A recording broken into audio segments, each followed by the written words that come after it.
Hello दोस्तों, आप सभी का स्वागत है आइडियल क्लासेस ऑनलाइन प्लेटफॉर्म पर। और आज के इस वीडियो के माध्यम से हम आपके जो एसएससी एमटीएस की जो अभी हाल में वैकेंसीज आउट हुई हैं तो उनके बारे में आपको जो भी इम्पोर्टेंट इन्फॉर्मेशन होगी उस सभी की आपको जानकारी देंगे और इससे संबंधित जो भी आपके डाउट्स हैं, प्रश्न हैं, उन सभी सवालों के जवाब आपको इस वीडियो में मिल जाएंगे। ठीक है, तो हम आज इस वीडियो के माध्यम से बात किस किस पे टर्म पे करेंगे। सबसे पहले तो ये समझ लेते हैं कि हम कौन कौन से पहलुओं पर बात करेंगे। तो सबसे पहली चीज़ है, हम बात किस पे करेंगे तो हम डायग्राम के थ्रू समझते हैं कि सबसे पहले हम बात करेंगे कि इम्पोर्टेंट डेट्स क्या हैं इसके लिए। ठीक है, दूसरा हमारा होगा कि अगर डेट्स की बात करेंगे तो इसमें एज लिमिट क्या रहेगी। एज लिमिट के साथ साथ यहीं पर जो भी रिलैक्सेशन मिलेगा एज से संबंधित उस पर बात करेंगे। ठीक है, इसके अलावा इसमें जो पोस्ट के टाइप्स हैं ना, वैकेंसीज कितनी हैं और उनकी टाइप क्या है उन पर अभी हम बात कर लेंगे। ठीक है, इसके अलावा इसमें एक खास पोस्ट जो निकली है हवलदार। ठीक है, तो इस हवलदार की पोस्ट का क्या मतलब है, क्या होता है हवलदार और इसका कार्य क्या है या इसकी मतलब क्या है क्राइटेरिया। और इसमें कहीं भी अगर आपको मतलब पीएसटी की अगर बात की जाती है, पीएसटी होता है फिजिकल स्टैंडर्ड टेस्ट, तो वो क्या है। इसके अलावा वैकेंसी के साथ साथ और सबसे इम्पोर्टेंट चीज़ जो है कि एग्ज़ाम पैटर्न क्या है।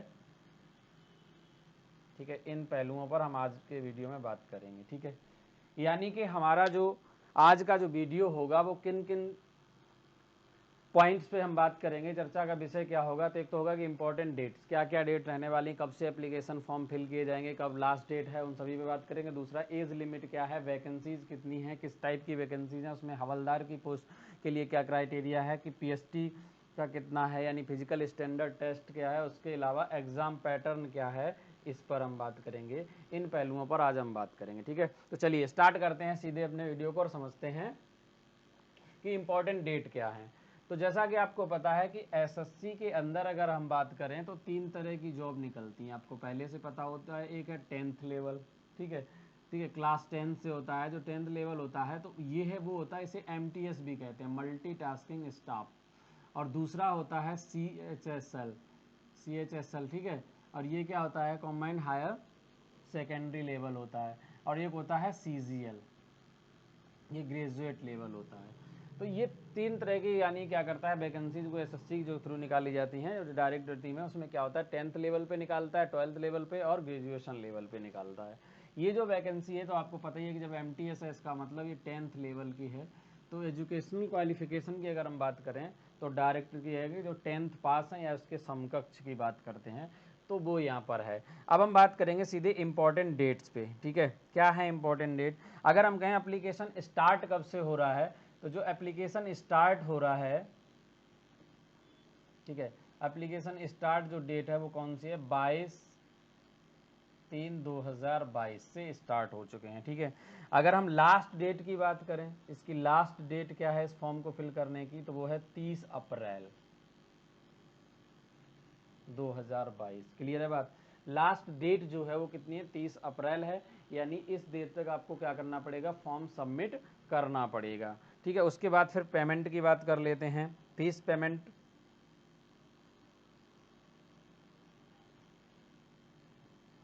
फीस पेमेंट अगर आप ऑफलाइन करते हैं, जैसे कि कई बार चालान के थ्रू जमा करते हैं, तो उसकी डेट क्या है, 4 मई।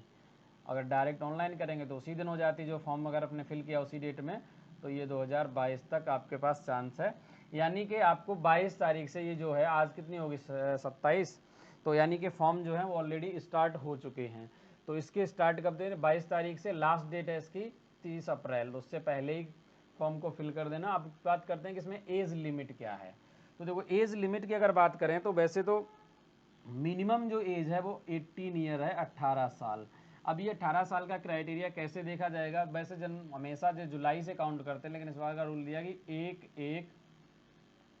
1/1/2022 इस डेट तक अगर आप 18 ईयर्स के हो चुके हैं तो आप एलिजिबल हैं और आप 10th पास हैं, तो इस फॉर्म को आप फिल कर सकते हैं। क्लियर है बात। यानी कि डेट कब से देखी जाएगी, 18 साल कब से होनी चाहिए, 1/1/2022 से। 18 साल से लेकर मैक्सिमम कितनी एज आयु दे रखी है इसमें, तो जो मैक्सिमम आयु है वो 25 से 27 है, ये पोस्ट वाइज है। ठीक है।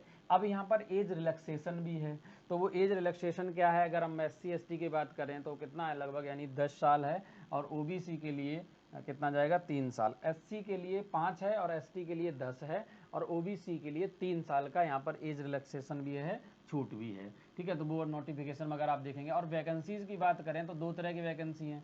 इसमें जो MTS है उसकी वैकेंसी अभी इन्होंने आउट नहीं की है, ये आगे बाद में इनको आउट करेंगे। लेकिन अगर हम बात करें हवलदार की जो पोस्ट आई है, तो इस हवलदार की वैकेंसी इन्होंने आउट कर रखी है, और वो कितनी दे रखी हैं,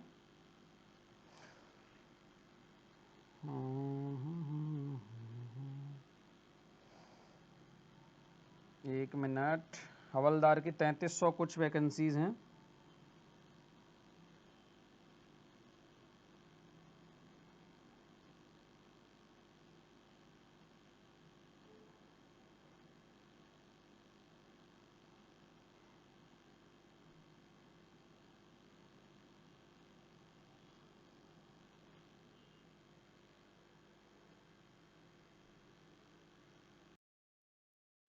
चलो, तो हवलदार की जो वैकेंसी है वो कितनी है, 3603 है, और ये बाद में नोटिफाई की जाएंगी, ठीक है। अभी इनके बारे में कुछ जानकारी नहीं दी गई है।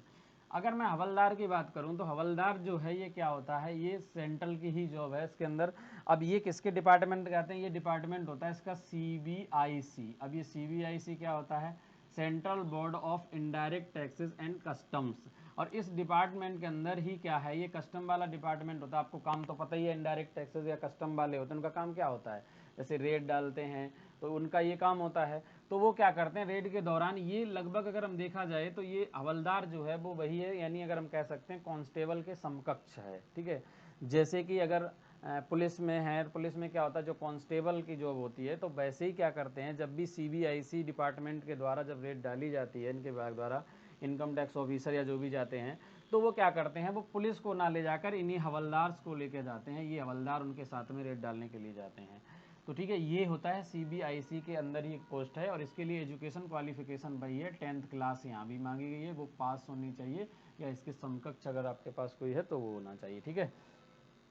अब हम बात करते हैं इसमें PST का मतलब होता है फिजिकल स्टैंडर्ड टेस्ट, तो ये भी है इसके अंदर PET और PST। तो इसके अंतर्गत क्या बताया गया उस चीज़ को जरा समझो,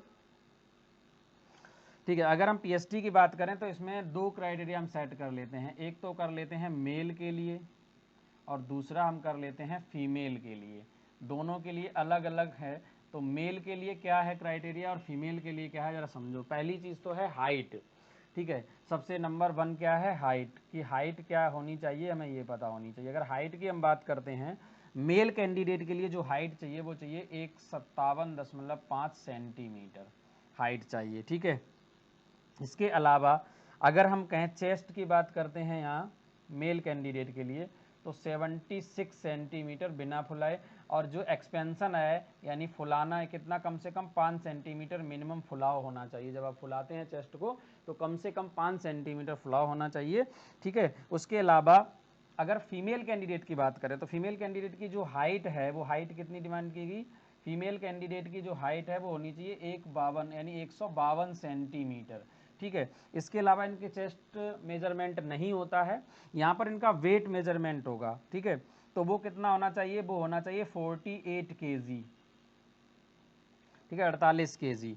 और 2 किलोग्राम के जो असम हैं, गढ़वाली हैं, और या जो पूर्वोत्तर हैं उनके लिए छूट दे रखी है यहाँ पर, वो ध्यान रखना। तो यहाँ पर यानी फीमेल कैंडिडेट के लिए क्या है, एक तो हाइट कितनी होनी चाहिए, 152 सेंटीमीटर होनी चाहिए, और उनका जो वेट है वो 48 मिनिमम होना चाहिए, ठीक है। मिनिमम है ये, मैक्सिमम नहीं है ये, ठीक है। तो मिनिमम वेट कितना होना चाहिए ये। इसके अलावा अगर हम बात करें रेस की, ठीक है, तो यहाँ पर क्या है कि सिंपल अगर हम बात करें, देखो एक चीज़ है इसमें, यहाँ रेस की अगर हम बात करते हैं तो कितनी है, मेल कैंडिडेट के लिए कितना है, 1600 मीटर या 1.6 किलोमीटर। 1600 मीटर है कितने टाइम में, 15 मिनट में, 15 मिनट में, यानी वॉकिंग है यहाँ पर, ठीक है। साफ साफ लिखा है इन्होंने वॉकिंग, क्या लिखा है, वॉकिंग। वॉकिंग का मतलब होता है टहलना। और फीमेल कैंडिडेट के लिए क्या है, यहाँ पर 1 किलोमीटर है, और टाइम कितना है यहाँ पर 20 मिनट का टाइम है, ठीक है, इनके लिए वॉकिंग, यानी फीमेल के लिए 1 किलोमीटर 20 मिनट में, ठीक है, दौड़ना नहीं है, वॉकिंग करना है, टहल कर जो टहलते हैं उसके लिए। दूसरा साइकिलिंग जो है, यहाँ पर साइकिलिंग भी है एमटीएस के, लेकिन साइकिलिंग ध्यान रखना किसमें, हवलदार की पोस्ट के लिए नहीं है, ठीक है, उसने साफ साफ लिखा cycling is not applicable for the post of हवलदार इन डीजीपीएम सीबीआईसी, ठीक है, इसका मतलब साफ है कि यानी जो साइकिलिंग है वो हवलदार के पोस्ट के लिए नहीं है। बाकी साइकिलिंग भी है 8 किलोमीटर इन 30 मिनट मेल के लिए।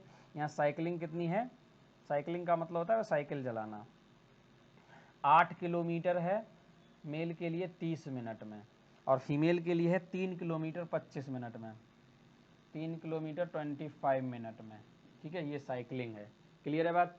अब हम बात कर लेते हैं एग्ज़ाम पैटर्न की, ठीक है। तो एग्ज़ाम पैटर्न आप सभी को पता है एसएससी का क्या है, बिल्कुल सेम। इसमें क्या होगा, 2 पेपर होंगे, एक होगा पेपर 1, पेपर 1 ऑब्जेक्टिव होता है, पेपर 2 डिस्क्रिप्टिव होता है। दूसरा क्या है, पेपर 2 ये होता है ऑब्जेक्टिव, ये सीबीटी एग्जाम होगा, यानी कंप्यूटर बेस्ड टेस्ट, ठीक है। इसके अंदर क्या होगा, 4 पार्ट आएंगे आपके। एक तो होगा आपका जीएस, जीएस के कितने क्वेश्चन होंगे, 25 क्वेश्चन होंगे, 25 नंबर के होंगे, ठीक है। इसके अलावा रीजनिंग होगी, वो भी 25 क्वेश्चन होंगे और 25 ही मार्क्स के होंगे। ये आगे हमने एक तरफ दोनों लिख दिए, क्वेश्चन और इधर मार्क्स, ठीक है। इसके अलावा आपका न्यूमेरिकल एबिलिटी, यानी हम सीधे कह सकते हैं अर्थमेटिक मैथमेटिक्स होगा, 25 क्वेश्चन होंगे, 25 मार्क्स के होंगे। और एक लास्ट यानी जो आपका आएगा जनरल इंग्लिश, या इंग्लिश कह सकते हैं हम, ठीक है। तो इंग्लिश के भी क्या होंगे, यहाँ पे 25 क्वेश्चन होंगे और 25 मार्क्स के होंगे।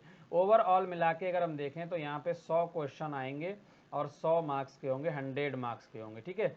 और इनके लिए आपको टाइम कितना दिया जाएगा, 90 मिनट का टाइम होगा, ठीक है। यहाँ पर टाइम कितना हो, 100 क्वेश्चन हो जाएंगे और टाइम कितना होगा, 90 मिनट्स, 90 मिनट का आपको टाइम मिलेगा, ठीक है।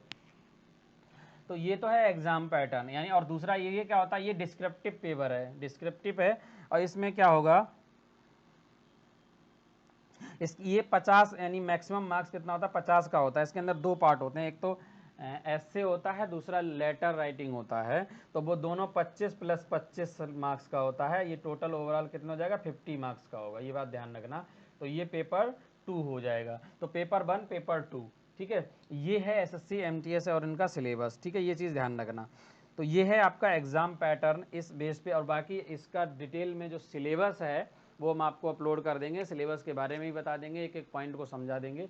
तो ये आज के एसएससी एमटीएस के क्लास में हमने आपको बेसिक चीज़ें थी जो बतानी थी। एक तो इंपॉर्टेंट डेट, एप्लीकेशन स्टार्ट कब से हो रहे हैं, ऑलरेडी स्टार्ट हो चुके हैं। लास्ट डेट इसकी 30 अप्रैल है 2022। और अगर हम फीस पेमेंट की बात करें, जब आप चालान के द्वारा फीस जमा करते हैं तो वो 4 मई है। और एज लिमिट जो है वो 18 मिनिमम है, मैक्सिमम 25 से 27 अलग अलग पोस्ट के लिए। और यहाँ पर एज रिलैक्सेशन भी है आपके लिए, जो मैंने आपको बता दिया। वैकेंसीज 2 टाइप की, एक तो एमटीएस जो मल्टीटास्किंग स्टाफ, पहले से इस बार स्पेशली पोस्ट हवलदार की भी निकली है, जो 3603 पोस्ट हैं। ये हवलदार क्या होता है, central bureau of indirect taxes and customs department के अंदर ही होता है। ये लगभग आप कह सकते हैं जो जैसे यूपी पुलिस है, दिल्ली पुलिस है, या इन सभी के अंदर जो कांस्टेबल होते हैं उसके समकक्ष होता है। बस अंतर इतना है, ये जो हवलदार है वो क्या होगा, अगर आपका ख्वाब है जैसे पुलिस कांस्टेबल बनने का, तो ये समझिए कि सेंटर के अंदर ये कांस्टेबल है, उसके समकक्ष है। तो ये काफ़ी बढ़िया जो प्रोफाइल है, जैसे कि पुलिस कांस्टेबल को होती है उसी की बेहतर प्रोफाइल। अब दूसरा सेंटर के अंदर है, सेंट्रल गवर्नमेंट की पोस्ट है, ठीक है। और यहाँ पर पीएसटी हमने बताया कि इसके लिए क्या क्या क्राइटेरिया थे, मेल फीमेल का वो बता दिया, एग्जाम पैटर्न बता दिया, ठीक है।